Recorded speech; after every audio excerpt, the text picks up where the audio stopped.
أشهد أن لا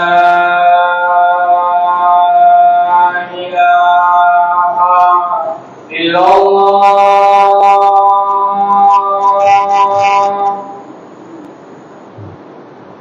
أشهد أن لا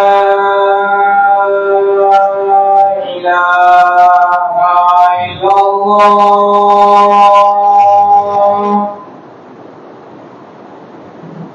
أشهد أن محمد رسول الله.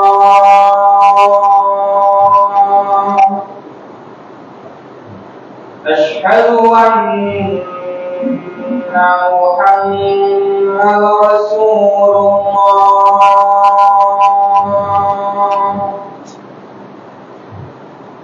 حي على الصلاة.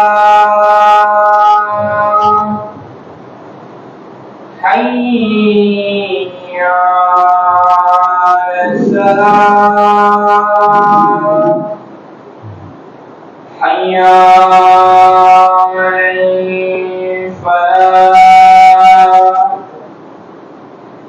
حي على الفلاح. الله أكبر الله أكبر. لا إله إلا الله.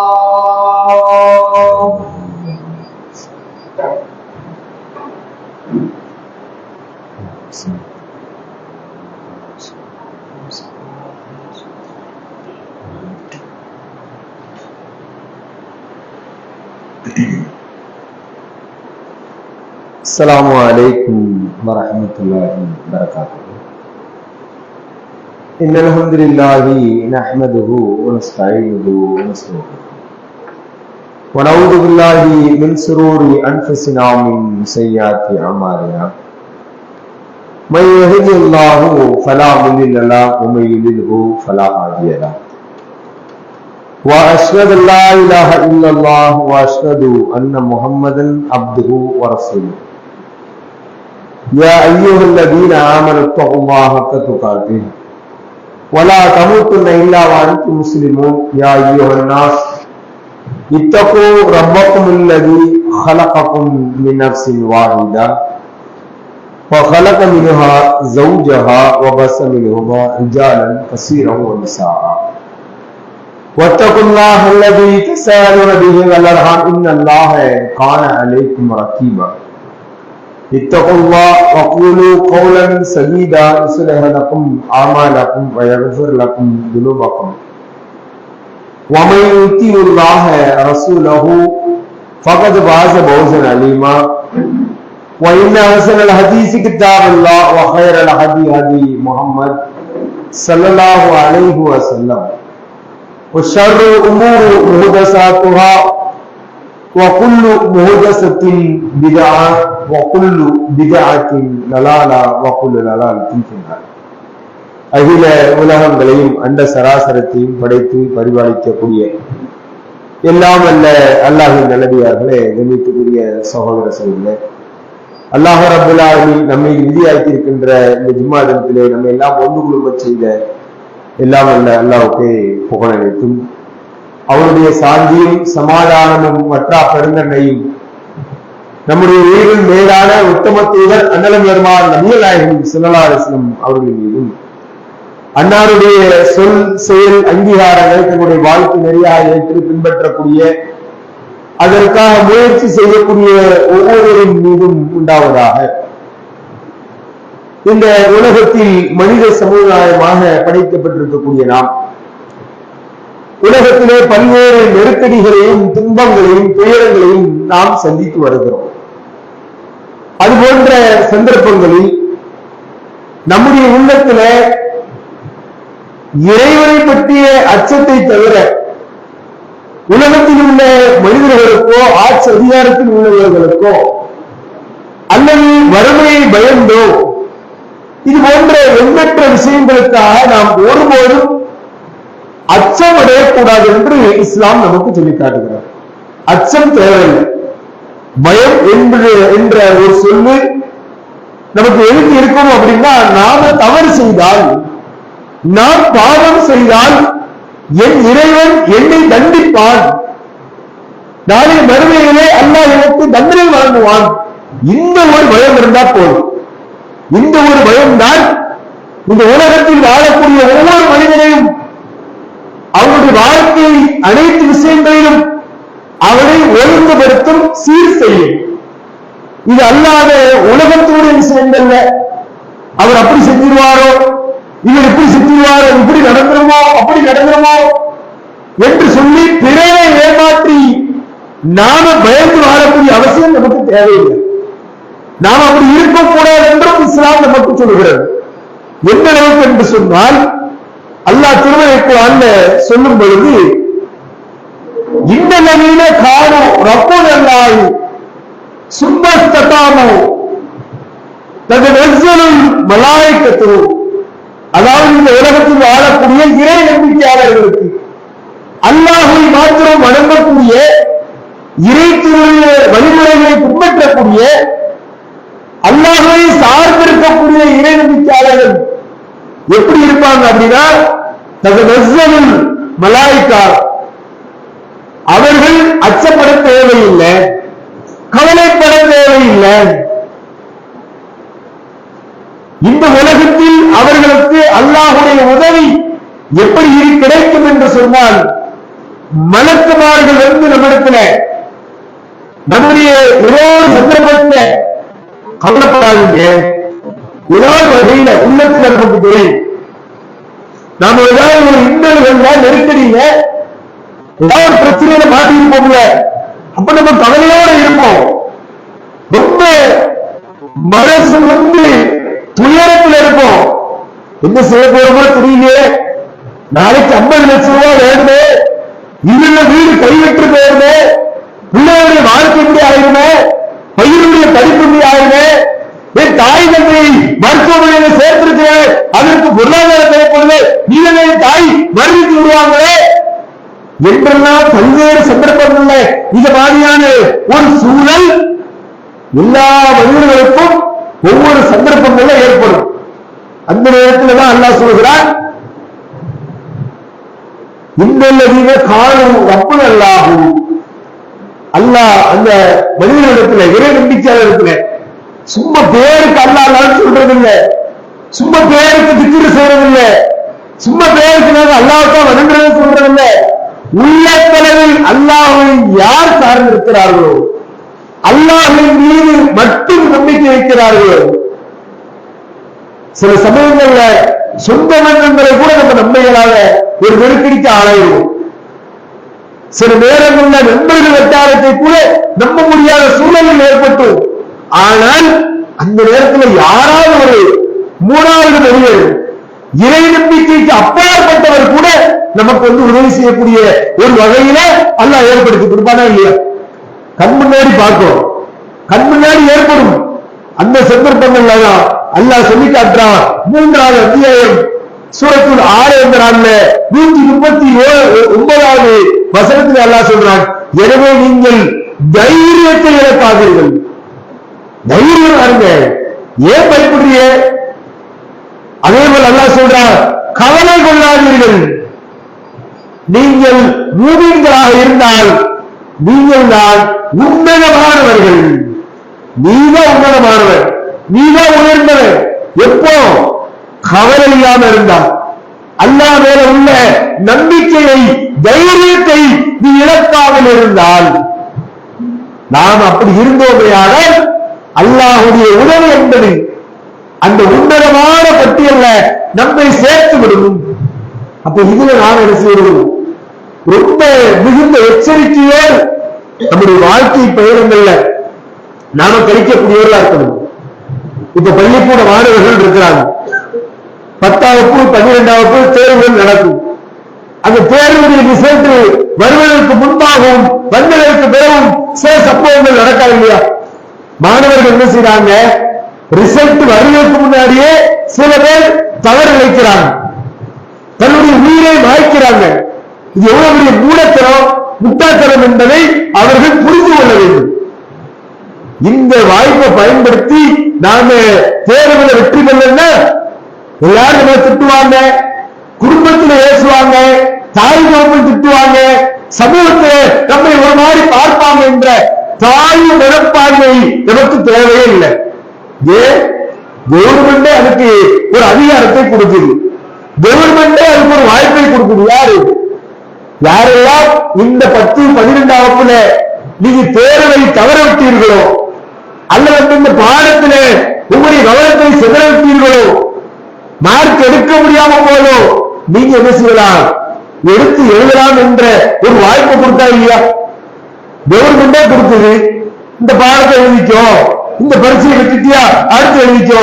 பிறகு எதற்கு அல்லாஹ் கொடுத்த உயிரை நாம் வாய்க்க வேண்டும்? ஏன் இந்த கோடைத்தனத்தை நம்முடைய உள்ளத்துல கொண்டு வரணும்? சைத்தானுக்கு எதுக்கு நாம் அடிமையாக வேண்டும்? சிந்திக்கணுமா இல்லையா? இப்ப சமீபத்தில் இந்தியா முழுவதும் மட்டுமல்ல, எங்கெங்கெல்லாம் இந்த எஸ்ஐஆர் போன்ற அந்த வாக்காளர் திருத்தப்பணிகள் நடக்கிறதோ அந்தந்த மாநிலங்கள்ல மாவட்டங்கள்ல இருக்கக்கூடிய அதிகாரிகளுக்கு மேலிருந்து எவ்வளவு பெரிய துன்புறுத்தல்கள் நடக்கு தெரியுமா? எவ்வளவு மன உளைச்சல்களுக்கு அந்த அதிகாரிகளும் அலுவலர்களும் ஆளாக்கப்படுறாங்க தெரியுமா? சமீபத்தில் 3 நாளைக்கு முன்னாடி எல்லா அலுவலகங்களும் சந்திக்கப்படுச்சு.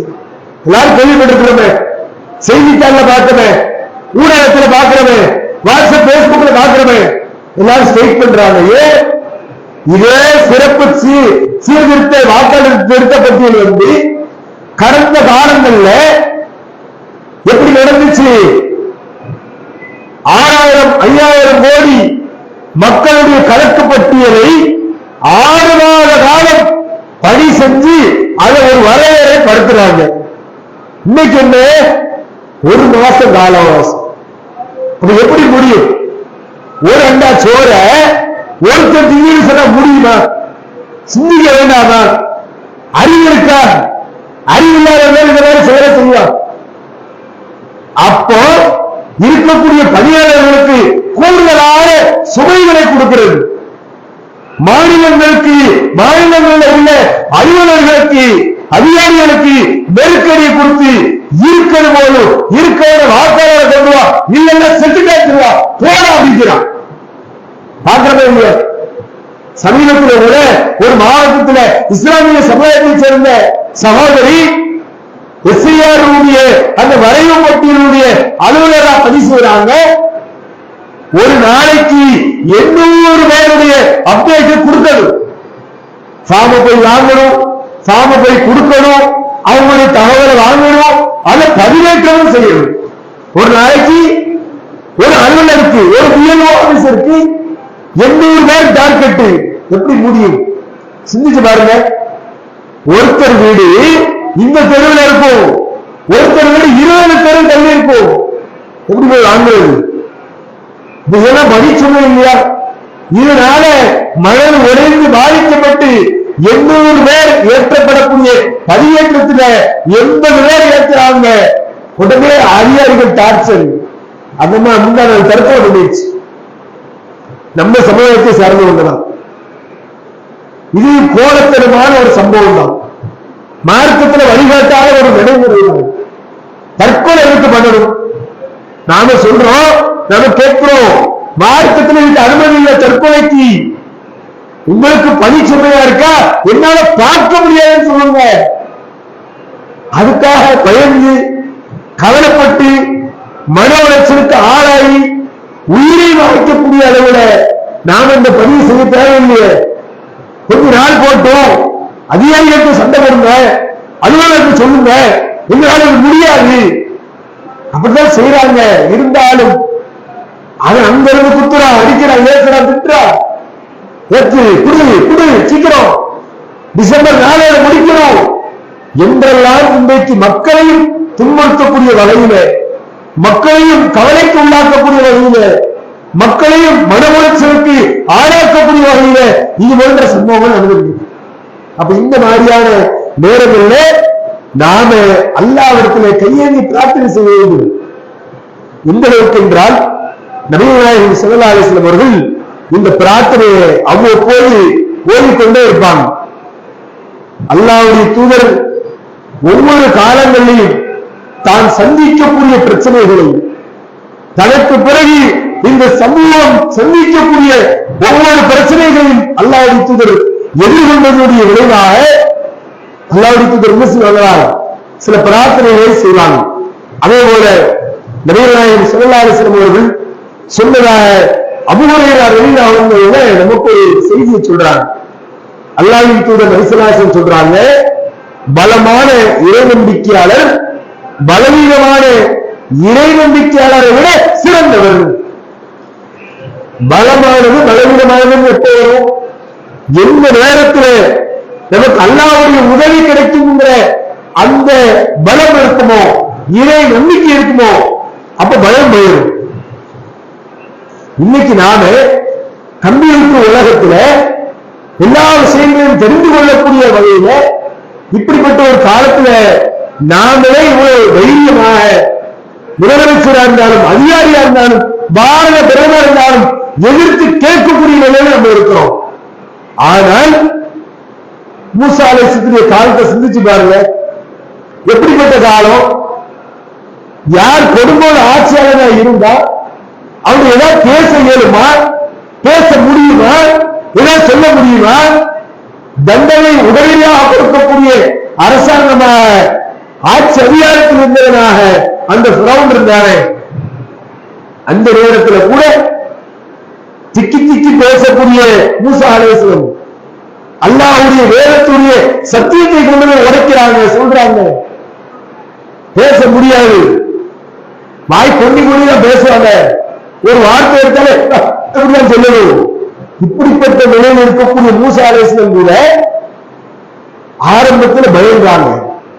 அல்லாஹ் சொல்றான், மூசாவே நீங்க ஃபிரௌன்ட்ட போங்க, அவன் அநியாயக்காரன் இருக்கிறான், அக்கிரமம் பண்றான், அவன்கிட்ட போய் சத்தியத்தை உடைங்க. பயப்படுறாங்க. அல்லாஹ் நான் எப்படி போய் அவன்கிட்ட பேசுறது, எனக்கு பேசவே வராத, நான் எப்படி போய் சொல்றது? நீங்க போங்க, உங்களோடு நான் இருக்கிறேன் அப்படிங்கிறான் அல்லாஹ். நீ போப்பா, நீ மூசாவை தான் போற, நீ மூசாவாக தான் இருக்கிற, சான்று என்னுடையது. நீ பேசக்கூடிய வழி, நீ சொல்லக்கூடிய சொல், உன்னுடைய விஷயங்கள் அனைத்தும் சத்தியம். சத்தியத்தை கொண்டு போய் உடைகிறாங்க. மூசா அலைஹிஸ்ஸலாம் போறாங்க, ஃபிரௌன் சொல்றாங்க, ஏற்றுக்கொள்ள மாட்டேங்கிறான். கடுமையாக வாதங்கள், ரெண்டு பேருக்கும் வாதம் பிரதிவாதம் நடக்குது. நானும் அல்லாஹ்ங்கிறான், ஆனா ரப்புக்கும் ஆளா, நீ என்னப்ப அல்லாஹ் சொல்ற? மூசா அலைஹிஸ்ஸலாம் சொல்றாங்க, அல்லாஹ் உயிரை எடுப்பான், உயிரை கொடுப்பான், எல்லாத்தையும் சொல்றாங்க. இப்ராஹிம் அலைஹிஸ்ஸலாம் சொன்ன மாதிரி, இப்ராஹிம் அலைஹிஸ்ஸலாம் எப்படி தன்னுடைய ஆட்சியாளர் சொன்னாங்களோ அப்படி சொல்லும் போது இப்ராஹிம் அலைஹிஸ்ஸலாம் அந்த ஆட்சியாளர் சொன்னாங்க, நானும் கடவுள்தான், நானும் அல்லாஹ்தான். அப்படி சொல்லும் போதா ஒரே வார்த்தையில இப்ராஹிம் அலைஹிஸ்ஸலாம் அந்த ஆட்சியாளரை வாய வச்சாங்க. என்னுடைய இறைவன் சூரியனை கிழக்கில் இருந்து உதவிக்கிறான், உதவி செய்கிறான், அது உதயமாகிறது, நீ மேற்கிலிருந்து உதவி செய்ய முடிஞ்சதா? வாயடிச்சு போனாரா?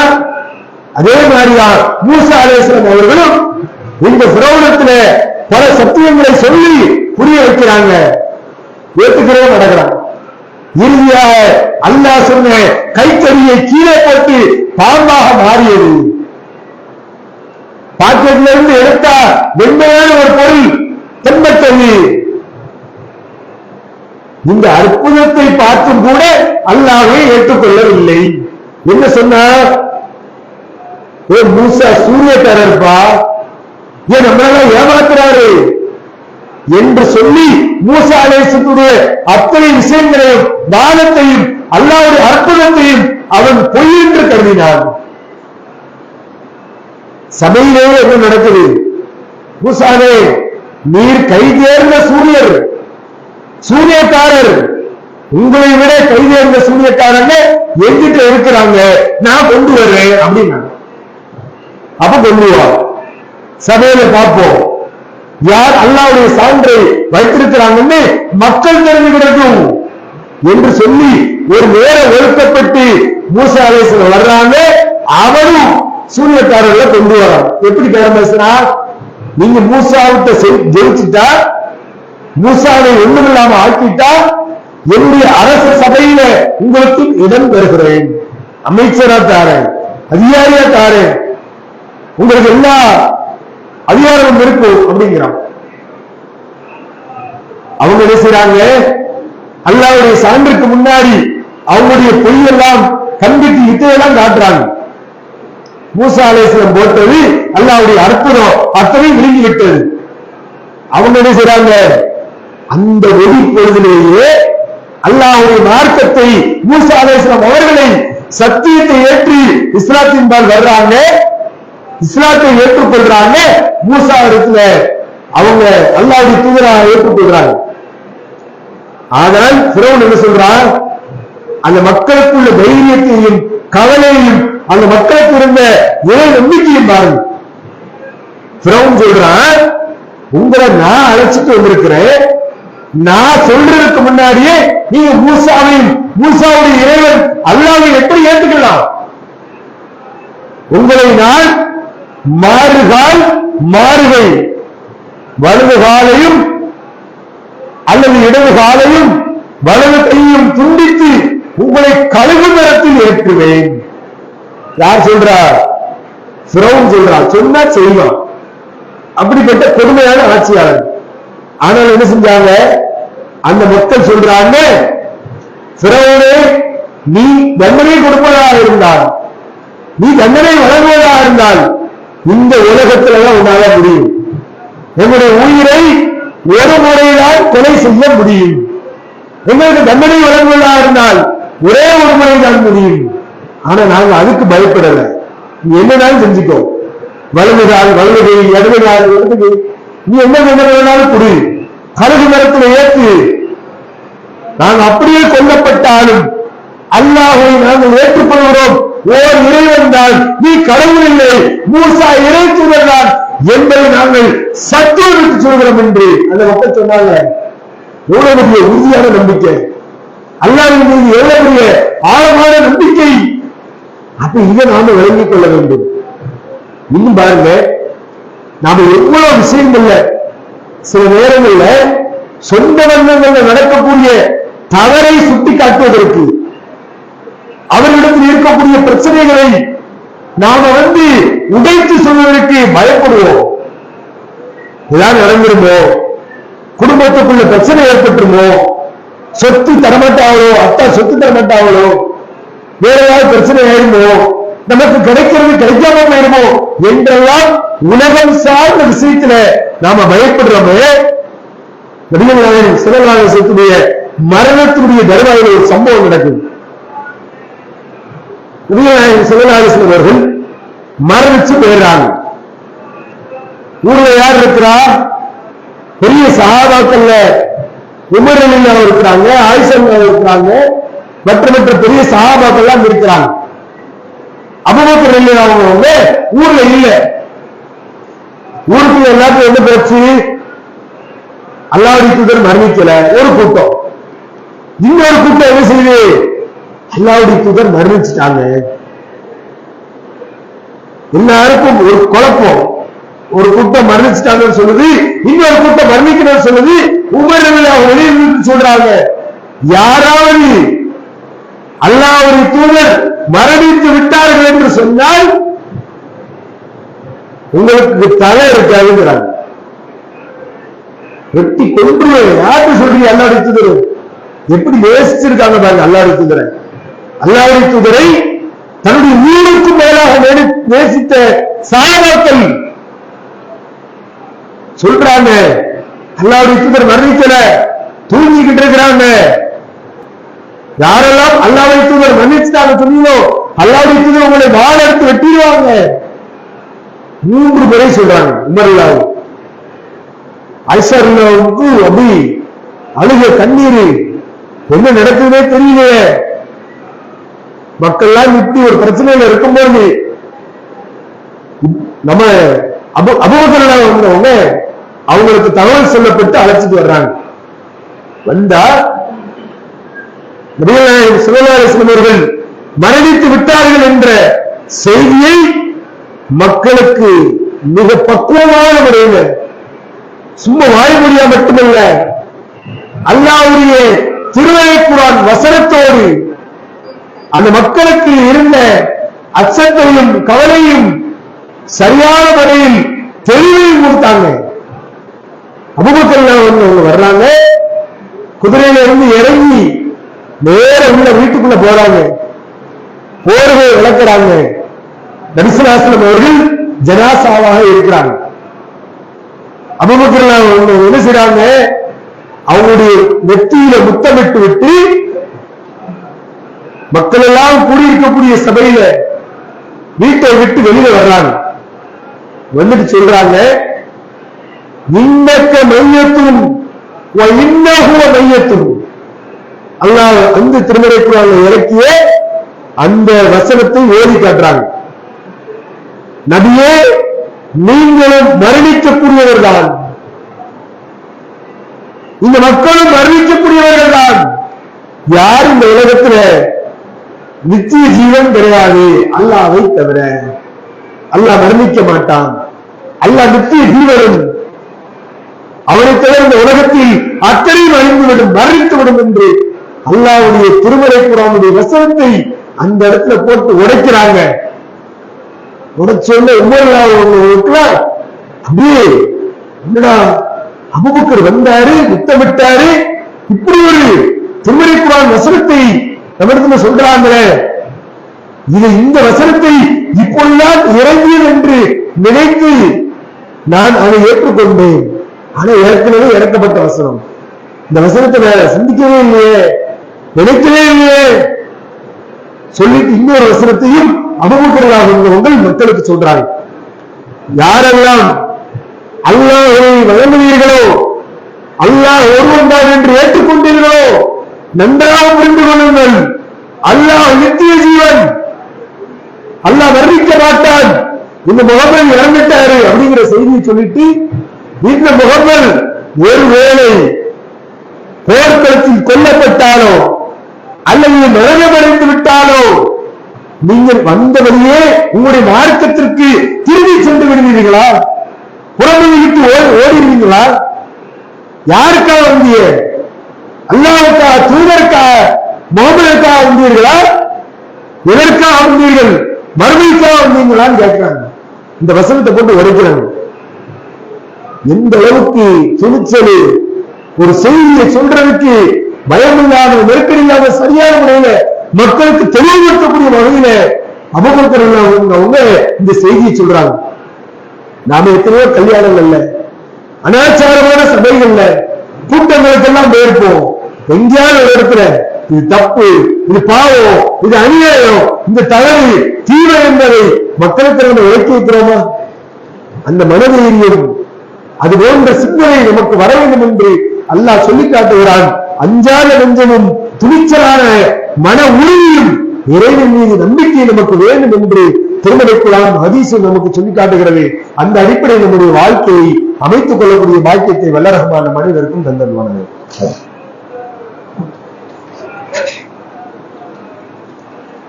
அல்ஹம்துலில்லாஹ். அல்லாஹும்ம ஸல்லி அலா முஹம்மதின் வலா அலி முஹம்மதின் கமா ஸல்லைத அலா இப்ராஹிம வலா அலி இப்ராஹிம இன்னக ஹமீதும் மஜீத். அல்லாஹும்ம பாரிக் அலா முஹம்மதின் வலா அலி முஹம்மதின் கமா பாரக்த அலா இப்ராஹிம வலா அலி இப்ராஹிம இன்னக ஹமீதும் மஜீத். எல்லாம் அல்ல அல்லாஹ்வின் நல்லடியார்களே, கண்ணியத்துக்குரிய சகோதர சகோதரிகளே, இந்த இந்திய திருநாட்டிலே அரசியல் சாசன சட்டத்தினுடைய அடிப்படையிலே இங்கு வாழக்கூடிய ஆட்சி அதிகாரம் செய்யக்கூடியவர்கள் தங்களுடைய ஆட்சி அதிகாரத்தை செய்ய வேண்டும் என்பதுதான் விதி. ஆனால் இன்றைக்கு இருக்கக்கூடிய ஆளும் பாஜக அரசு குறிப்பிட்ட ஒரு சமூகத்துக்கு மத்தியில அவர்களுக்கு செய்யக்கூடிய அநியாயங்களும் அநீதிகளும் மிக கடுமையான முறையில் கட்டமைத்து விடப்படக்கூடிய ஒரு நிலையை நம்ம பார்க்கணும். அப்ப இன்னைக்கு உலகம் முழுவதும், தமிழகம் முழுவதும் பேசு பொருளாக இருக்கக்கூடிய இந்த எஸ்ஐஆர் தீவிர திருத்த பணி என்பது சும்மா நாம ஏதோ கடந்து போற மாதிரி இல்லாம வந்திருக்கக்கூடிய சகோதர சகோதரிகளும் வராத மக்களுக்கு இந்த செய்தியை போய் சொல்லுங்க. இந்த பணி என்பது, இந்த வாக்காளர் வரைவு திருத்த பணி என்பது மிக முக்கியத்துவம் வாய்ந்தது. இதை உணராம நிறைய பாமர மக்கள் இருக்கிறாங்க. நிறைய பேர் எப்படி சொல்றாங்க, போப்பா ஓட்டு போட்டா போடுவோம் பாருங்க போப்போம் அப்படிங்கிற மாதிரி ஒரு அலட்சிய போக்கு மக்களுக்கு மத்தியில இருக்கு. யாருக்கெல்லாம் அந்த எஸ்ஐஆர் படிவம் கணக்கீட்டு வாக்காளர் படிவம் கிடைக்கலையோ, நீங்க உங்களுடைய பக்கத்தில் இருக்கக்கூடிய அருகாமை வீடு, உங்களுடைய உறவுக்காரங்க அவங்கள்ட்ட சொல்லி அந்த பிஎல்ஓ ஆபீசர்களுடைய தொடர்பு நம்பரை வாங்கி எப்படியாவது அந்த படிவத்தை பெற்று அதுல தேவையான விஷயங்களை மேற்கோள் காட்டி, முதல்ல கேட்கிறது அந்த வாக்காளருடைய பிறந்த தேதி, அடுத்து அவருடைய ஆதார் எண்ணு, அடுத்து அவருடைய தொலைபேசி எண்ணு, அடுத்து அவருடைய தாய் தந்தை பெயரு, வாக்காளர் ஐடி நம்பரு. இடது பக்கத்தில் இருக்கக்கூடியது அவங்களுக்கு தேவையான தங்களுடைய தாய் தப்பனுடைய மேல இருக்கக்கூடிய அவருடைய தாய் தந்தையுடைய அந்த பேரு, அவங்களுடைய பழைய வாக்காளர் ஐடி நம்பரு, அவங்க என்ன உறவு முறை அப்படிங்கிறது 2002, 2005 வாக்களித்திருந்தால் இடதுபக்கத்துடைய காலத்துல பதிவு செய்யணும். அது இல்லாதவங்க 2002 2005 வாக்கு செலுத்தாதவர்கள் வலதுபக்கத்துடைய காலத்துல தன்னுடைய தாய் தந்தையினுடைய அந்த பட்டியலை பதிவு செய்து அதுல பூர்த்தி செஞ்சு கொடுங்க. இதுல அவங்க பார்க்கிறது மெயினா என்னன்னு பாத்தீங்கன்னா பாகம் எண், வரிசை எண், தொகுதி, இதுதான் மெயின். இதை நீங்க கவனமாக பதிவு செய்ய. பயப்பட தேவையில்லை, கவலைப்பட தேவையில்லை, அச்சப்பட தேவையில்லை. எனக்கு அங்க இருந்துச்சு இங்க இருந்துச்சு. நிறைய மக்கள் என்ன செய்யறாங்க அப்படின்னா ரொம்ப குழம்புறாங்க, பயப்படுறாங்க. என்னப்பா என்னதான் கேட்கிறாங்க, எங்க அத்தாவோட அத்தை பிறகு எனக்கு தெரியாது, என் நம்பிக்கிட்ட நான் பேச மாட்டேன், என் தங்கச்சிட்ட பேச மாட்டேன், ஆதார் அவட்ட இருக்கு, ஐடி இவட்ட இருக்கு. இப்படி எல்லாம் நம்ம சமூகத்துக்கு மத்தியிலேயே மிகப்பெரிய ஒரு குழப்பங்களும் இருக்கிறது, கவலையும் இருக்கிறது. ஒண்ணு கவலைப்பட தேவை. உங்க ரத்த பந்தத்துக்குள்ள முதல்ல உறவை சரியான முறையில் வச்சுக்கோங்க. இன்னைக்கு நாளைக்கு தேவைப்படும், நேற்று இன்னைக்கு தேவைப்படும். தெரியுதா? இப்ப உங்க தாத்தா உங்க அத்தாவுடைய பேரு உங்களுக்கு தெரியாது. யாருக்கு தெரியும்? நீங்க யாருக்கு பல வருஷமா பேசாம இருக்கீங்களோ அந்த அண்ணனுக்கு தெரியும், அந்த சச்சாவுக்கு தெரியும், அந்த பெரியத்தாவுக்கு தெரியும், அந்த நன்னனுக்கு தெரியும். அப்ப இது போன்று நீங்க உறவு முறையை துண்டிச்சு வாழ்ந்தீங்கன்னா யார்கிட்ட போய் நீங்க பேச முடியாத சூழ்நிலை ஒரு நாள் உங்களுடைய வாழ்க்கையை கழித்தீர்களோ அவங்ககிட்ட போய் கேட்கணும். பாக்குறோமா? அப்ப இந்த மாதிரியான ஒரு நெருக்கடியில நம்ம வாழ்றோம். சரியான முறையில் அந்த படிவத்தை படித்து பார்த்து அதை பூர்த்தி செய்து முறையாக அந்த அலுவலகத்தில் கொடுங்க. சில பேர் என்ன பண்றாங்க அப்படின்னா தவறுகளாக பதிவேற்றம் செய்து பதிவு செஞ்சு கொடுக்கிறாங்க. முதல்ல நீங்க படிச்சு பாருங்க, படிச்சவங்கிட்ட கொடுங்க, அல்லது அந்த பிஎல்ஓ ஆபீசத்தை கொடுத்து முறையாக அதை செய்யுங்க.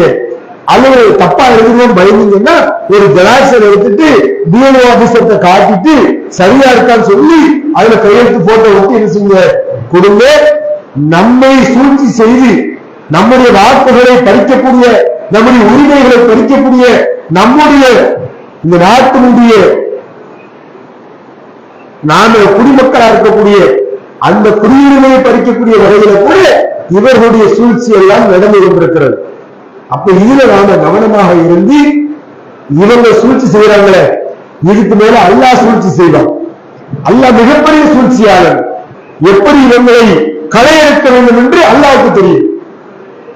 ஜிஹாதிலேயே மிகப்பெரிய ஜிஹாத் அநியாயக்கார ஆட்சியாளரிடத்திலே சத்தியத்தை சொல்வதால் மிகப்பெரிய ஜிஹாத் என்பதை உணர்ந்து இப்ப நாம சந்திக்கிற எஸ்ஐஆர் என்பது ஒரு ஜிஹாது போன்றது. இன்றைக்கு நாம வாழக்கூடிய காலத்துல இதுதான் ஒரு ஜிஹாத். பாக்குறோமா? அப்ப இதை நம்ம உணர்ந்து இதன் அடிப்படையிலே மார்க்கத்தினுடைய சட்டத்திட்டங்களையும் அறிவுரைகளையும் நாம் பெற்று கவலையடைய வேண்டாம், அச்சப்பட வேண்டாம், துன்பப்பட வேண்டாம். எந்த விஷயமானாலும் பதட்டப்படாமல் சத்தியத்தை சரியான முறையில் உணர்ந்து நாம் செயல்படக்கூடிய வாக்கியத்தை வல்ல ரஹ்மான் நம் அனைவருக்கும் தந்தல்ல வேண்டும் என்று கூறி என்னுடைய இந்த ஜும்மாவை நிறைவு செய்ய